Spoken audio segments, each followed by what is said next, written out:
you how to make soap, although I will be making soap in the background.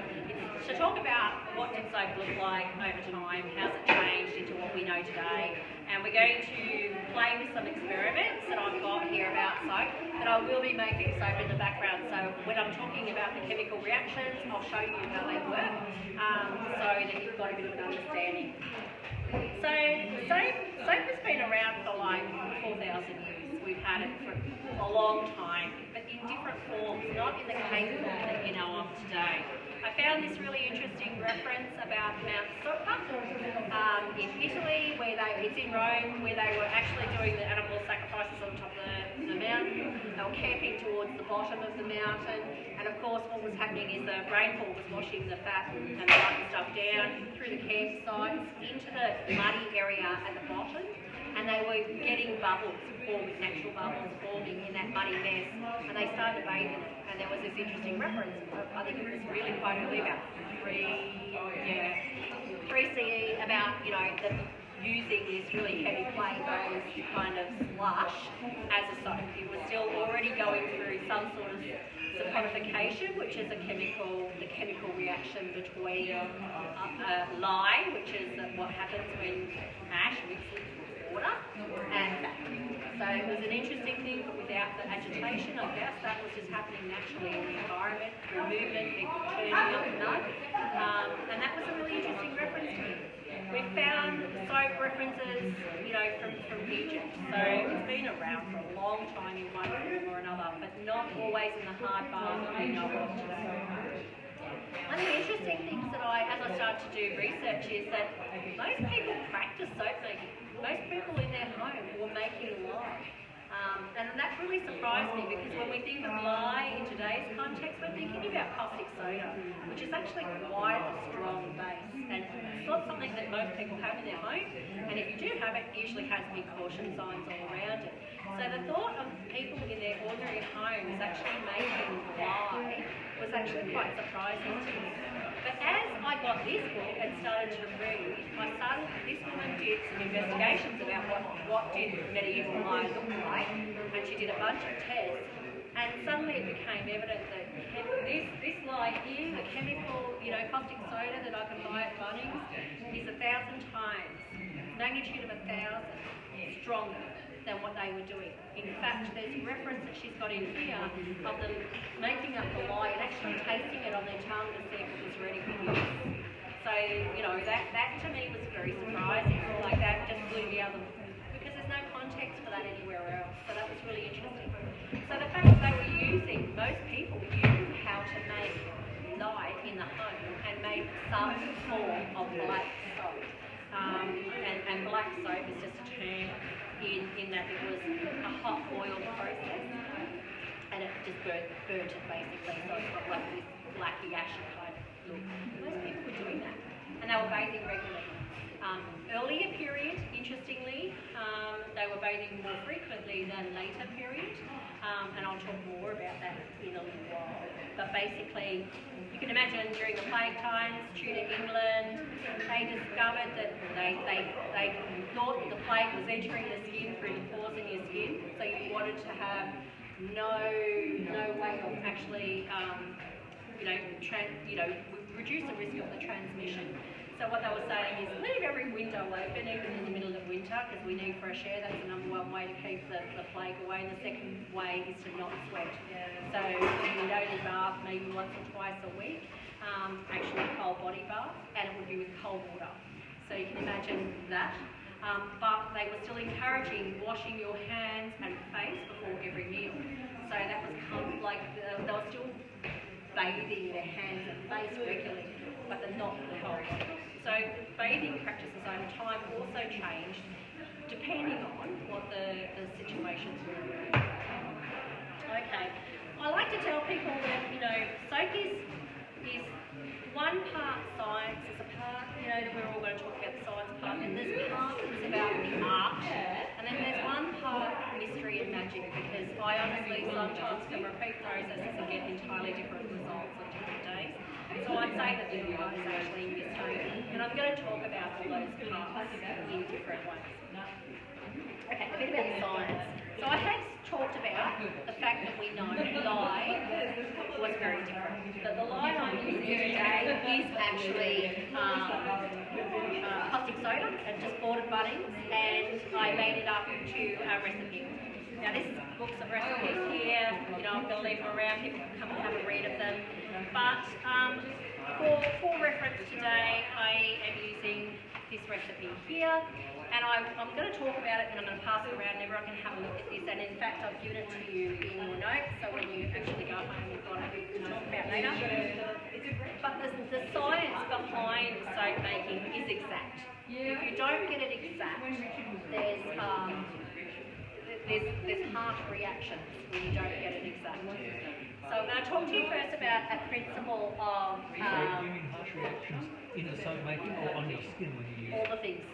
Right. All the things. So I've talked about conification, which is the chemical reaction between the lye and the fats, and I've talked a bit about caustic soda. Just to give you a bit of an idea, you were asking me before, caustic soda is about 14 on the pH scale, but the potash in this is about 11, so it's quite a bit gentler. So, you know, lemon juice kind of in that dimension. I want to talk to you a bit about super fatty. Has anyone ever heard about super fat? Does that ring a bell to anybody? No? Okay, it's an interesting term, super fat. Super fat, what it means is, saponification is a chemical reaction that uses all of lye to produce, you know, to convert the fat into a soap. If it is a one-to-one basis and we have nothing else left over and it's used up with the right kind of molecules that bonded regularly, that is a super fat of 0, and over time your skin would become very dry and brittle. You would actually start to pull some of the moisture content, the oils, out of your skin and actually become quite harsh. So when I say it is harsh, I mean that it is actually quite harsh. So commercially, the super fat value is about somewhere between 5 and 8, depending on the brand. And even amateurs like myself, I work to about 7% super fat. That's the right kind of lather that when you lather it, it feels creamy on your skin, and your hands feel quite nice afterwards. That's what you're looking for, at least a little bit of the oil in your skin, and actually, you know, adds more oil to your skin because you've got that super fat. So that's an interesting. Take a seat and jump on in if you're interested. So that's about super fatty and why when I'm absolutely, yeah. Yes, exactly. So no, it's not some magical terms of fat. It's just that the fat, there's more fat left over, so it's not actually harsh to the skin or the environment. Okay. You can imagine it if it was the opposite way and it was becoming more acidic. More base, then it's going to actually chemically start to break down the skin. So that's the other way of looking at it. We need to have a super fat. We need to be in the right ratios. So a couple of the things that I think about when I'm going through these processes, when I'm creating the recipes of how I'm going to do things, is I consider first of all the fat that I'm using. So different fats have different kind of effects on the skin, and I'm gonna rat bags. Thank you very much. Losing my voice already. Different kinds of fats have different kinds of reactions on the skin. Some of them, like for example, well not only just on the skin, but also in the barb process itself. So in front of you, you've got a range of soaps. Some of them will have coconut oil in them, and that adds hardness to the soap. Some of them will be 100% olive oil, and there's no bubbles in olive oil. It actually doesn't produce bubbles. So different fats add different things to the actual soap, the end bar. For example, I've got a tallow soap here, which actually does use 100% tallow, and it leaves you definitely feel like you've been cutting up pork chops. It leaves that kind of feel on your hand. You can feel it. So different ingredients give you different things, but also that the super fat value of those oils changes over time. So it's really important, therefore, that I run whatever I'm using through what's called a soap calculator to make sure that the different things are going to be in the right kind of combination, so that I'm not going to burn someone, or I'm not going to hurt their skin, that I know that you're getting the right things. That gives me the ratio, therefore, the low concentration is 30%. It gives me the you know, how much lye, how much water am I using, and how much fat combinations. I'm adding in other things, such as we've got milk and honey here, we've got clays over there, and we've got actual natural herbs over here. When you add in these things, it changes the composition of the soap again. It actually does different things. So, you know, having a bit of an idea of what that soap calculator looks like, that's my recipe I go off. Okay, so I'm going to talk a bit about that. You'll hear me keep coming back to the recipe. You'll see this in a minute, but over time you'll see that. So, it is caustic soda. It will burn your hands. So if you are going to play with soap at home, I do recommend PPE. On one of the chairs there should have been a, that lady's just sat on it there. Can I have my... I've got one of them too. I love my fancy apron. So, Today's class sponsored by Barilla. If I could just so I've worked with dangerous chemicals before, and I've been clinically showed on hands. On one particular occasion, there was a tiny hole in my glove that I had not noticed between my fingers. So if you're a layperson and you're not normally dealing with chemicals, one of the best and easiest way to test your gloves, if you want to, you can actually put the glove in water and actually see if water comes out. But what you can do as a quick and dirty thing is just immerse your gloved hands in water and hold them there in harmless plain water like in your sink, and make sure your hands stay dry. And that way you know there are no holes. I can tell you exactly what you're saying is true. I tend to only use my gloves for, you know, maybe a dozen or so times, and then I actually throw them out because I think over time they just get a little bit brittle, and I don't want to be in that mix one day and end up finding I've got a hole in there.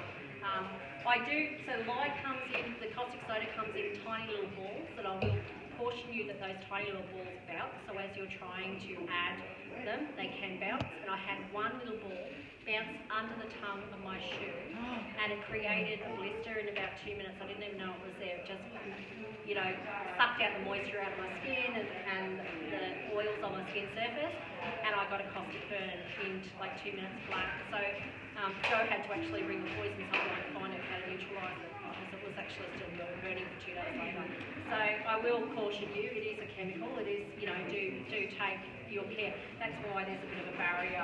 I'm quite comfortable with what I'm doing, so there's no actual risk to you, but if I tell you more to move back, then do, obviously. So what I've got here is a thermos with me when I did this earlier. I've mixed the lye up, I've put the caustic soda into the water as per the recipe, the volume as per the recipe. And I have let it cool down. It is a chemical reaction when you add the caustic to the thing. It came up to about 93 degrees in the end, I think, and it's come back down to room temperature, so it's currently about 30 degrees, which is where I want it to be for this process. Any more, and it gets really hard to use, and it's a bit dangerous. So that was the actual chemical reaction that took it up to 93. Yeah, and it gave off, and I had to go outside. There's a few, the gaseous exchange is a part of the reaction. It is a chemical reaction. Wow. In here, what I've got is ordinary, everyday Spanish olive oil, 100% extra virgin Spanish olive oil, because that's what I got that particular day. Depends on whatever's on special at that particular time. And to the recipe, I've weighed it up, and what I've done is I've just brought this up to about 45 degrees, no more, and I've dropped a bunch of natural cloves, cooking cloves, as you would make them at home. I was going to ask, where did you get your thermometer? She's making. Oh, right. Sorry, we'll just. Yeah. Sorry. It's alright, I've just got chemicals here. Yep, thank got there is the lie now, and I'm just going to look, I've never had it happen, but you never know. So if you are going to get into soap making, what I would say is these fantastic plastic spoons that you get from the yogurt place, the frozen yogurt, they're amazing for soap making. We like fight over them all the time. So I'm sometimes I fish the cloves out and sometimes I don't. Sometimes I use whole cinnamon quills and I leave them in. It depends on what I'm trying to do. It will give it a bit of a grainy texture. Because it's got herbs in it, we're going to try that in a minute. It does give it a bit of a grainy texture. And this is where the art of the balance comes in. We've talked about the chemical process, the first part of the science, now we're going to talk about the art. And I was trying to understand as I'm reading the different quotes, I found a quote that was, 12th century that was talking about, dressing down a deceased person, and she used a bar of soap that had cloves and musk in it, right? So that gave me, okay, how did she do that? How did they scent the soap? There's no evidence to say how they did it, so I've just put cloves in oil, brought it up to temperature, just to release some of the fragrant oils in it. And you can't really smell it that much in that form. When it's up to temperature, you can, but you can't later. When I pass around this soap, you can smell it in there. You can smell it. You can, if you're sensitive to it, you'll smell it. Cloves is in particular. Definitely. So that's just oil. Just be careful you don't drop it. But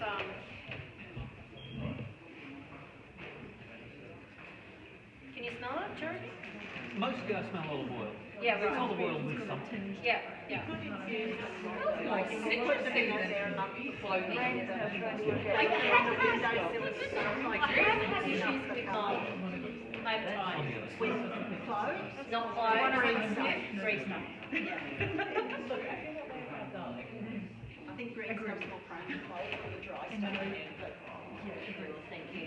Alright, so, as I said, this is where the art comes in. And you can see from that cake of soap, it's quite textured. It's going to be quite exfoliating to the skin. It's going to take oil off, but, it's actually going to be quite abrasive. So I'm happy with that. I quite like that. That was actually one of my favourite soap recipes ever, and it was meant to smell like Christmas cake, and I think you probably all got that. There's nutmeg in it, there's all kinds of spices in it. Alright, so I'm going to do that today. What you'll see me doing is I'll be using my stick blender. So the stick blender's gone in, it's given a tap to get the air out. I don't want the extra air in there. And I'm going to, my cooled down lye is now room temperature. I'm going to just tip that in, and you can see I'm actually just pouring it down the stick of the blender so I don't splash it everywhere. It's just to help that. But I don't have the salt. Sorry. The reason why I put salt in it is just to help it unmold later. It's just it adds a little bit of a hardness and helps it unmold. You can already see that there's probably starting to be a bit of a cloudiness across the bottom, and all I'm doing is stirring it. I'm not actually emulsifying it yet. You can see that, right? Alright.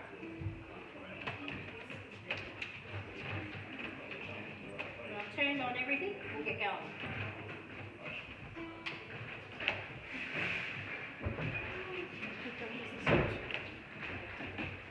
So we're all tapped down, and just watch the...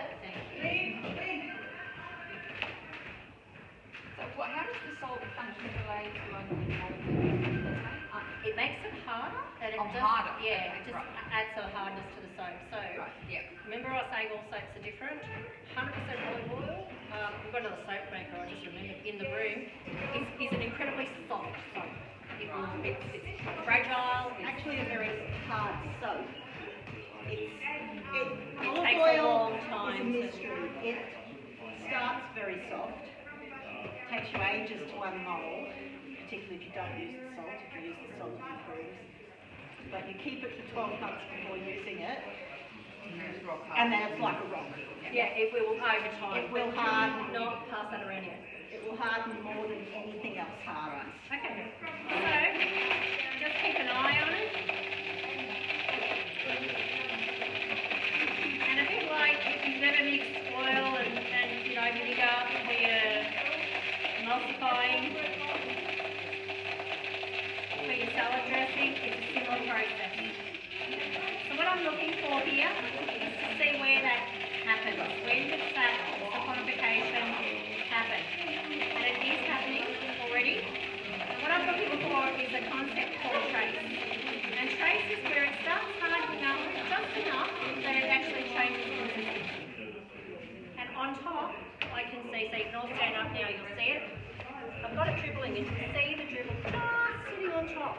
It's not actually just disappearing inside, can you see that? That's called trace. So at that point, I'm happy with it. I'm just going to set it aside. It will now, the batter will continue to go on really quickly until it's really hard to use. So I'm going to move quite quickly now. I'm actually going to... Sorry, there's oil on the top still, so it doesn't matter if Oh, no, there's not. It's actually really thin. Oh, okay. It's But just... from here it looks like it's thin like that. Honestly, it's not.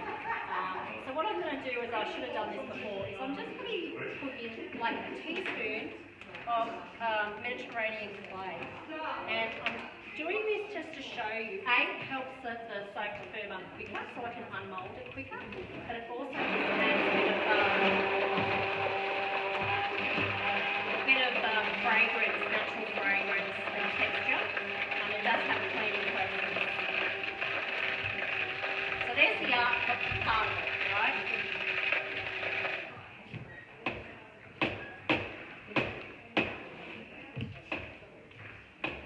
Alright, and I'm going to continue to go through the art process, and now it's about getting it into the mould as quickly as I can.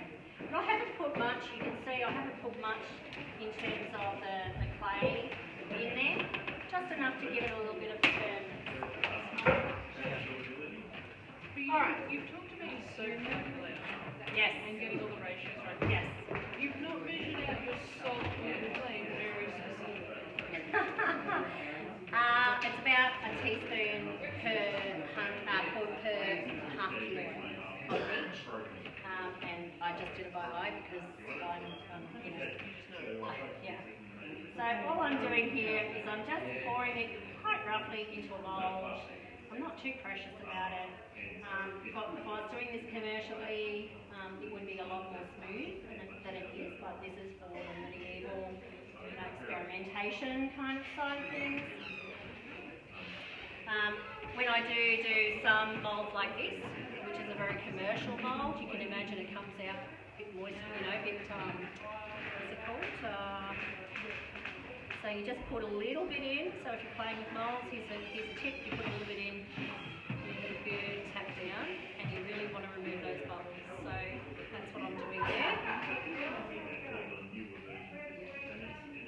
And you can see already that that's changing consistency. Can you see that that's becoming... So if I leave that now for a couple of minutes and I do the next pour, you'll see the next, like it becomes almost like a custard over time, to the point where you can't work it. It's seized. The terminology we use is called seized, and you can't use it.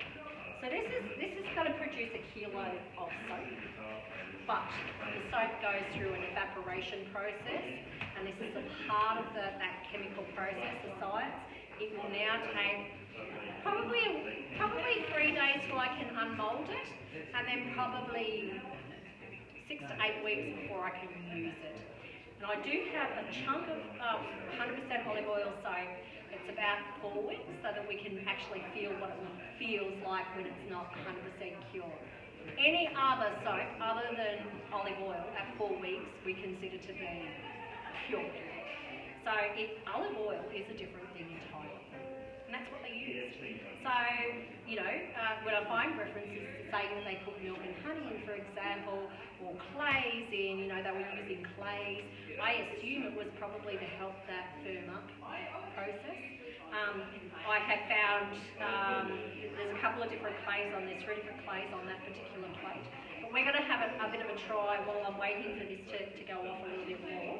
We're going to have a try of some of these soaps, and I want you to have a think about what I'm taking you through here about the science and the art, and then I'm going to talk really quickly at the end about that mystery, because there's an experiment here that is that mystery. Okay, so the first soap here is made out of 100% tallow. Don't let the orange fool you, it's not actually orange scented. So as you actually start to, and I've got to say, all the scents of these are being cut back because I put a commercial cake of soap in here, and the commercial cake of soap has actually overpowered all the natural soaps that I make. So as you start to use this, have a little sniff of your hands. I tend to think of this being like continental cup of soup hearty beef. That's the best way I can describe this. I have had people actually like gag while using this. And the other thing, just the interesting fact is we know that they used this for a very long time before they went to the olive oil type based soaps. So why did they use it? If this is so repugnant to us, why did they use it? And then it made me think about it, okay? Here we are in winter in Canberra, we're already turning on our heaters. They didn't have heaters, they had indoor fireplaces. They would have had all the windows closed because it's cold. And they might have brought in the chickens because they didn't want them to freeze. And they might have brought in the cow because they didn't want him to freeze. So in their little house, they might have had their stock animals, plus a fireplace, plus cooking, plus laundry drying. Is this really so repugnant? There's so many other competing smells in medieval periods. So it's just food for thought. So please come and wash your hands. If you would like to have a try of the soap, come and have dip your hands in, have a wash of hands, and have a try of that. I've got a couple of tea towels here, not many of you happy to share them, to dry your hands in between. But get in there and give it a good, get some more water in there, and because that's the first time, so it's got soda ash on it. Yeah, feel free to have that salt. Yes, thanks. Thank you. It actually doesn't feel anything. It doesn't. Wait till you smell your hands. You're okay with it? So the interesting thing is, I make one batch of soap, and every single bar smells different. Every single bar. It actually smells like Lux smells. It does, yeah. So it's, over time, it has really changed its smell as well. It actually doesn't smell awful, and it feels quite nice as well on the hands. It is slippery, yeah. Yeah. That's the only beef soap's the only one that has that slippery feeling. And it's like you use quite a high Yeah, none at all. So there you go. Yeah, get the soap in there and give it a good mix around and have a feel of it. The thing I find with the tallow too is that there's a difference between the soap being hard to touch and it lasting a long time. It is a firm. Coconut's hard to touch, but it gets used up real quick. The tallow lasts forever. It feels like now it feels like I've got a Like moisturiser. lotion. Yeah. And that's just all going to disappear into my spinning when I go back to it. But a bar of the tallow seems to last longer than the other bars. It does. And I've done a couple of tallow. I've done a couple of tallow experiments, and every time I'm about to do lard, which is pork fat. I found a recipe for pork fat. Every time I do a different bar, they are different every time, and they change over time so much. That particular cake is a year old now. And it's so different than what it was even 6 months ago. It's so different. So they change over time. I want to smell it. Pressure one is to see what it smells like. It was horrendous. Like, it was so foul. But anyway. So if you're happy with does anyone else want to have a try of the Jesus?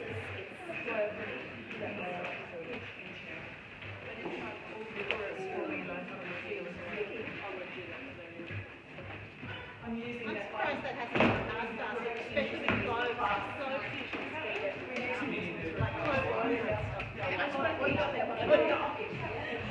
I'm amazed that's actually still there. I'm not. I only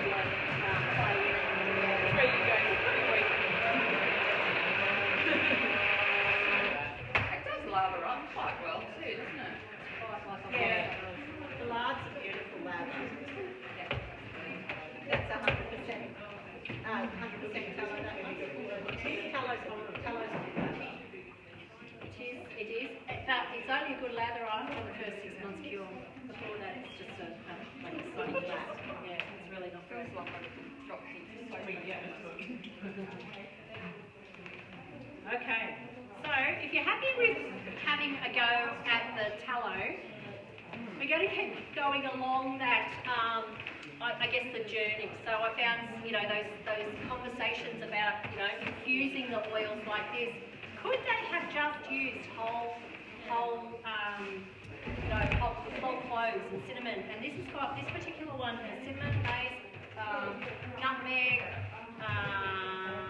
cinnamon, mace, cloves, nutmeg, everything in it. And you can actually see chunks of like bark and all kinds of it. It hasn't been infused. The other interesting thing is that there was a little bit of brown sugar in this. I was actually going with Christmas cake with this design, and you can smell it. So have a try of that as a Christmas cake theme. Have a go, feel it, feel what it feels like with real cloves and stuff in there. Sorry, I'm sorry. Oh yeah, you will. You'll just have a feel of it and feel it like. And this is now, look at the bubble quality difference, right? Because this is vegetables. Oh wow. Yeah. Really just. Yeah, and the sugar will give you more bubbles. Yeah, the sugar will. That's like even the fact that it's even bubbles on the surface of the water. Yep. Whereas the other Totally one's just different. like a fringe. Totally different. So the different things that you put in soaps have a different way of actually impacting on the soap itself. And it changes over time, I've got to keep saying, because it does. You know, some of these soaps, that one particularly, was Christmas presents, not last Christmas, the one the year before. It was, I made everyone, first year I did soaps, that was what I made. So it gives you a bit of an idea. As I said, I found a reference to using clay in soap. The Romans were using it. I know the French were using it. So what we have here is this is a French clay in this one. It has a fragrant that you can just smell. It's quite a delicate fragrance. In here is actual rose petals. So every time my husband's won me a rose at a rose tournament, I've kept them and they go into my soaps. So that's actual roses in there. Have a go at some French clay and see how you feel about it. You're never getting it back. So that's the natural rose smell. Oh my God. Oh wow. I know. I'll go eat halves and we can run. Yeah, right, okay. Let's go. I've got the soap. When I made this for the first time, I actually didn't sell any of it. I actually felt like it was the ugliest soap I'd ever made and I couldn't sell it. And my family love it. It is using a black Mediterranean clay and it has the most unique fragrance. And this is the clay that's giving it this. This is unscented. It is uncoloured. This is all the clay that's giving it that quality. But it became one of my most favourite soaps of all time. And it is just remarkable. So I would urge you to have a try of the Mediterranean chocolate clay. What's the fat? Sorry? What's the fat? Wow. Probably that's an 8, maybe 7, super fat. Really quite. I usually go for 7s. Oh, sorry, that's all. So that's the only animal fat in the room, that one there. The rest are all vegetables. And on the tasting plate is a combination of rice bran, coconut, and... Sorry? Yeah, you can put it there. People will probably grab it off your hands. Never getting that back. That's all right. The rose one. You like the rose one? Yeah, I'll take a few. I think I've got some there. What did you actually send the rose one with? Just petals? Just the rose petals. Yeah. And the clay. The clay's clincher. It's the clay. Clay. When you smell this, like wash your hands with this and really get a lot of this on your hands and smell it. It is an entirely different smell. And that's the clay that's giving you that. Still got rose stuff on my hands. Yeah, they're nice, right? Yeah. I love that Mediterranean clay. Honestly, it's seized, so I couldn't sell it because it was not ugly, so it's seized, and it's lumpy, so I didn't want to sell it. And I'll tell you what, it was my favourite home soap. So when you've gone through those clay ones and you're thinking that you're quite comfortable and you understand clay, this soap, we've talked about ages of soap. So some of the soaps are quite old and some are quite, they're all quite old actually, these ones. But this little sliver here is 100% olive oil that has been 100% olive oil that has been infused with cloves and cinnamon, and it became so brittle that it's fragmented like that because it's just, you know, it's a way shrunk. It's, you know, it's just. But it's only it has. And but the interesting thing is it's only 4 weeks old. So have a go at this and see what it feels like at 4 weeks compared to say at a year. So does anyone want to have a go? And that's unscented other than the natural herbs. Plain Aleppo soap. Sorry? Aleppo soap? The Syrian one? Yes, yeah. Similar kind of concept, right? Yeah. It's just another way to look at the soap. Because I think feel that for anything up to 5 years. Yeah. And because it's olive oil, the olive oil takes so long. How's that feeling? That's the chocolate one, right? It is. Smell it. I just love it. I think it's just amazing. Okay. Who was asking about the Aleppo? Do you want to look at the Aleppo? No, I can buy it from my local shop. Yeah. I live in Little Lebanon in Sydney, so... What surprised me about the Aleppo, this is 20 or 25% laurel berry oil. Yeah. One, the laurel berry smell, it sticks even after a year. Two, it actually irritates my eyes, which I wasn't expecting. Three, when we suddenly got the humid weather, my olive oil soaps did not sweat up. My laurel berry soap. The only one I've got is this percentage. I don't know if I had less laurel berry. If this is 80 olive, 20 or 25 laurel. My laurel berry soaps all burst into a sweat the minute it got humid with the wet weather recently. And I have no idea why. I haven't seen a commercial one sweat. But it broke into a sweat something called Yeah, it varies on the brands that I can buy locally sometimes. The ones that I find that are the more modern manufacturer do tend to break into a sweat, whereas the ancient ones, which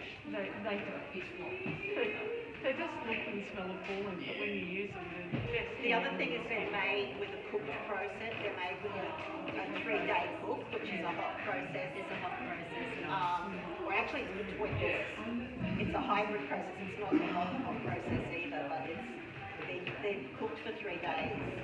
So when you look at some of these recipes, they're also cooked, they're a hot process, it's cooked for 7 days, some of the individual ones, compared to the light processes. So in the notes, there's some distinctions about that. But the laurel berry oil is about $22 for... Yeah, I don't think they use laurel berries though. They tend to use the beef extract Right. in the Syrian, in the proper But if Syrian it's an one. extract, it would still come from the...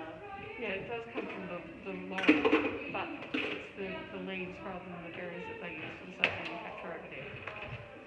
Alright, so how did you feel about this 4-week soap? What did you notice about it? First of all, it's 100% olive oil. Sorry, what did you say? It's very hard. It is very hard, that's the olive oil. I didn't notice a lot of bubbles. No bubbles. That's olive oil. Olive oil doesn't create bubbles. That's not what it does. But it is a hard soap. And if you keep working, you will end up with some bubble. But it is a much different soap than that. So, so the other thing that we're almost at the end of the art side of it, and then we go into the mystery. Remember I said it's got three things here. We talked about the science, we've talked about the art, and now we're going to talk about the mystery. And the mystery in soap making is that sometimes I can make the same recipe, and I've got dozens and dozens and dozens of recipes that I use regularly. I can make the same recipe 5 times in one weekend and make 5 kilos of soap, and they can be totally different for all kinds of reasons. So over time, the bar will shrink as it gives up moisture, And even in, this might be in the top rack of my drying cupboard, and this might be in the bottom rack, and this might get more airflow over the top, so it actually ends up with a different water discount than this one. So, those kind of processes are a part of the mystery. And sometimes, But if you're doing it commercially, it must be a complete pain in the ass. commercially they control everything. They've got, air conditioners and, all that kind of stuff. They The control. traditional ceremonies, they actually make them in caves. They have them in caves Yeah. because So they control the temperature a bit more. humidity and temperature are basically stuff. Killers. Yeah. Yeah, they're killers for this process. So we can talk about, some of those, some of those variables. Heat, humidity is a big thing. If you're making it in summer, for example, if you just say you start the process in the morning and then it rains for 3 days and there's a lot of water in the, compared to, that's the mystery part. It's these variables that can give you totally different responses in different times. Now I actually hit that again with the blender. Just the last bit had quite a bit of chunks of the cloves, like whole cloves in it, and I wanted to break them up. And it went back from the trace. It actually went backwards, and I've never seen that happen either. So it was a mystery. Sorry? Was it not to touch the Not at all. Not at all. Because sometimes when it Wasn't the heat transfer? it wasn't gel, because when you hit gel, you get Yeah, no, one it area. wasn't. Totally. So I haven't talked about gels and stuff. Yeah, I didn't, like there's only so much you can cover in an hour. So there's a bunch of processes. Sorry. At what point, I was thinking of making it, like the caustic stuff being dangerous. At what point does it stop? Like, is it just as soon as it starts to emulsify, or is it as soon as it's in the oil? No, you can, Okay. yeah, that will burn you. So you just saw me, as I'm touching things, I wash my hands straight away, just to neutralise it, because even though, I've got a splash, I'll neutralise it. It probably really until I unmould it, and even at the unmoulding, which might in this case be about 4 days, even at the unmoulding, it has a different feel than it does here. So it changes over time. That's the biggest thing. When is it still dangerous? I think any time it's in a liquid form. I think any time up until probably 4 weeks, I wouldn't use it because I just don't know how it's going to be on the skin. That's the cure time that we know about.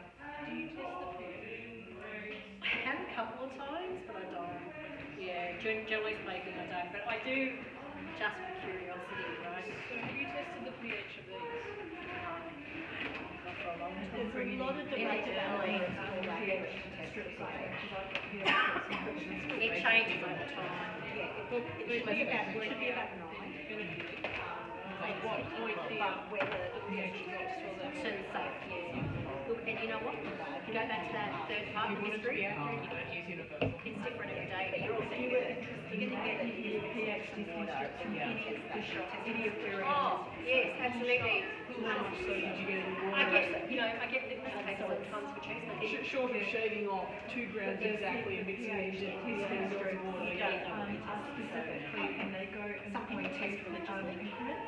So you can get right down to the 7.4 or the 6. Tiny bits, yeah. So the last part about the mystery part is my love-hate relationship with honey. And I've done, that's another No, I'm glad to hear this. I feel validated with my life now. So honey is one of those things that, everyone wants honey savour because it's, antibacterial and it's fantastic and that's great. And there is references to honey. But honey is a pain in the arse. Sugar is a pain in the arse. So anytime you put it into this reaction, and I was telling before, if I have this at room temperature, the lye, and then I put honey in the mix, we'll go back up to 80 degrees overnight, like in a heartbeat. The sugars react with the lye. So it burns. It burns. And it's really hard to control that reaction. This is the mystery part. I have tried so many different types of honey. I play regularly with different honey makers. I'll get, samples of honey and go away and play with different raw honey, processed honey, you know, honey that is predominantly from clover, honey that's predominantly, and I've tried all these different honeys to see what it's like, and I can tell you, no two honeys are the same, and the way they react in soap is never ever the same. And most of the disasters I've had in the soap kitchen have been around honey and introducing honey or working with honey. I've never thrown away soap yet, I have to say. It becomes the home soap, the ugly soap.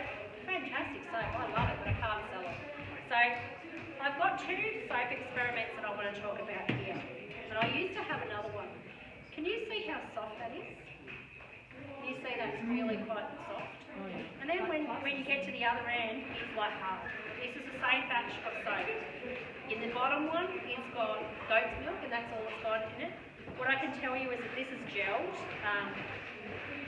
Not so evident on this one, but this is gelled. So it's super hard in the middle because it got to a temperature for a prolonged period of time to actually go through a process called gelling in soap. But this soft process here is because of the honey. The honey's done this. And I can't understand how that honey has it set somewhat. It can hold a shape. You can use it, and I'll get you to try it. You know, and it's quite fragrant and nice and pleasant and all that sort of stuff.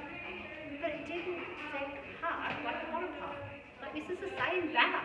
It came out of the same batch. The only difference is this had milk, like divided in half. This had milk powder added to it, and this had honey. And there's a different reaction. So when I was actually, and this has got a little bit of clay in it because this is probably about third honey or fourth honey trial along this particular journey. I've had many journeys with honey.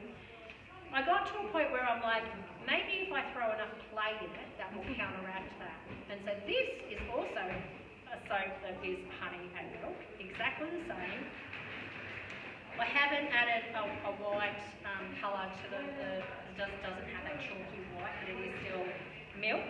And this has another Mediterranean clay that is a very caramelly colour. So it works with the honey, and guess what? It's solid. It's solid. So is that how you do it in a commercial sense? I don't know. The interesting thing about this is that it has little white flecks in it, and you might think, what are these little white flecks in the honey part?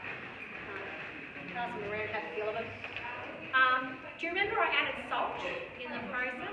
Sometimes the salt doesn't dissolve and it actually has a reaction, and that's how it appears. Is it going to hurt you in any way? No. Is it ugly? This is the art part, right? It's the art part of the mystery. I don't particularly, I don't hate it, I don't care, it doesn't upset me, and I'd be happy to sell it in that way. In fact, that was one of my sellers because I put flowers on it. What are you doing? People like flowers, try flowers. Quite often with handmade soaps, and you picked it up really well before, holding the scent in soaps, sometimes you can't smell them until you put them with hot water and you actually reactivate the oils that are in the components that make it. So, think about that as well as you're smelling these. They might not smell like something. Go to the kitchen sink, use hot water, and suddenly you're in a honey bath. Like it's entirely different. It unlocks the odours. So that's something else to consider in the honey making process, or in the soap making process. I also found the honey ones all sweated as soon as the human. Oh, they do. I have leaking honey soap everywhere. I don't have that problem, but I have really good ventilation. But I don't. Oozing honey soap. But they can They're on sweat. wire trays, for God's sake. They can't be more ventilated. Yeah, it's one of those things like back to part 3, the mystery. Why do Weeping like a birds sweat? Madonna. Mine don't. I don't know. They're like the statue of an hour. Yeah. The softer one, you can smell the honey in it like You that, can. but the other one you can't. Yep. Yeah. And I don't know why. And I've just bought some Beechworth honey, and I went into them and I said, "What's your strongest smelling honey?" And she went, "Oh, you can't really eat it because it's so." And that's what I don't want to eat it. You're not. And it is a leatherwood, a Tasmanian leatherwood honey. It is incredibly overpowering to eat, but holy crap, it makes the best honey. Yeah, I've soaked with it a couple of times, and it makes a really good honey soap. Fantastic. And it was pretty good. Yeah, Yeah, look, have a go. Look, wash your hands. Is anyone going to go to the sink and wash your hands? Warm soap. Go and have a. Do you want to play with that one? Sure, why not? There you go. Yeah, go to the sink, hot water, and try the rose one under hot water and the sand one. I think the rose one's getting abducted. All right, so For it. who actually signed up for this class today? Who was actually, okay, you guys, I have for you guys, you can take the pick of the presents. So I have a bunch of different random soaps. Ugly soap, the ugly soap that I said is my favourite, that is my last bar of ugly soap. Oh, I want that one. I tried to sign up, I've got a point of number. So these are different soaps.